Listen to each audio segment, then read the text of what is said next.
And it happened that there was, in that place, a man of Belial, whose name was Sheba, the son of Bichri, a man of Benjamin.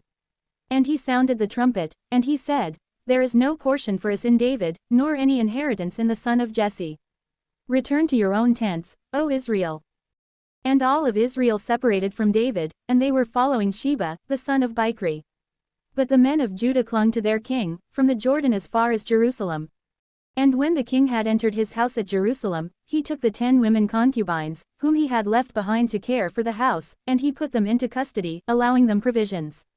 But he did not enter to them.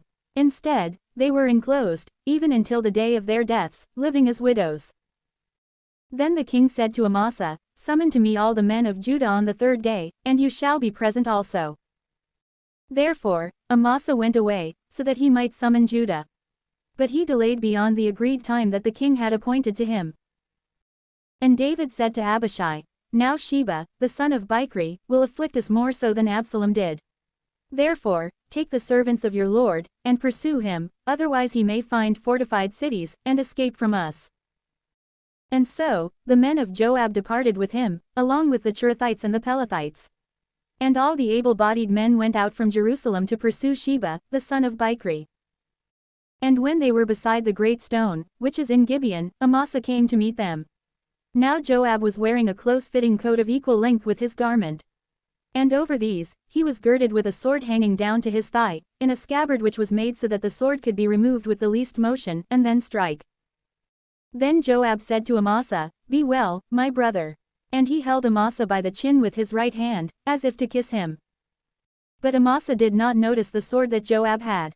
And he struck him in the side, and his intestines poured out to the ground. And he did not inflict a second wound, and he died. Then Joab and his brother Abishai pursued Sheba, the son of Bichri. Meanwhile, certain men, from the company of Joab, when they had stopped beside the dead body of Amasa, said, Behold, the one who wished to be in the place of Joab, the companion of David. Now Amasa was covered with blood, and was lying in the middle of the road.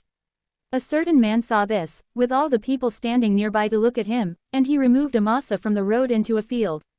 And he covered him with a garment, so that those passing by would not stop because of him. Then, when he had been removed from the road, all the men continued on, following Joab in the pursuit of Sheba, the son of Bichri. Now he had passed through all the tribes of Israel into Abel and Bethmaachah. And all the elect men had gathered together to him. And so, they went and besieged him at Abel and Bethmaachah. And they surrounded the city with siege works, and the city was blockaded. Then the entire crowd who were with Joab strove to destroy the walls.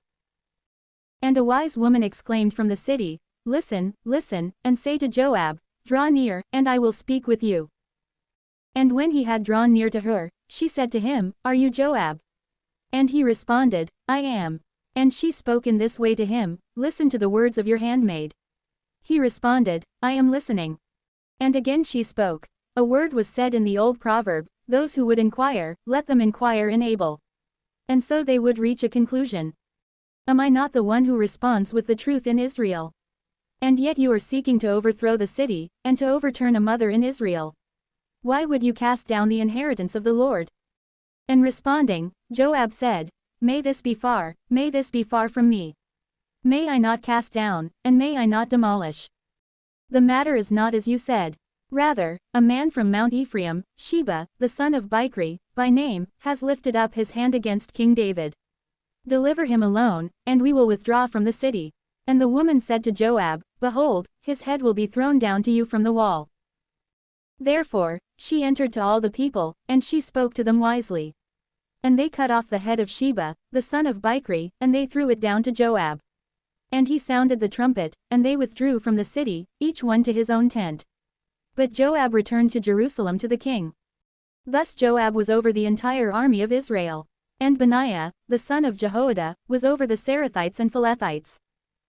Yet truly, Adoram was over the tributes. And Jehoshaphat, the son of Ahilud, was the keeper of records. Now Sheva was the scribe. And truly Zadok and Abiathar were the priests. But Ira, the Jairite, was the priest of David.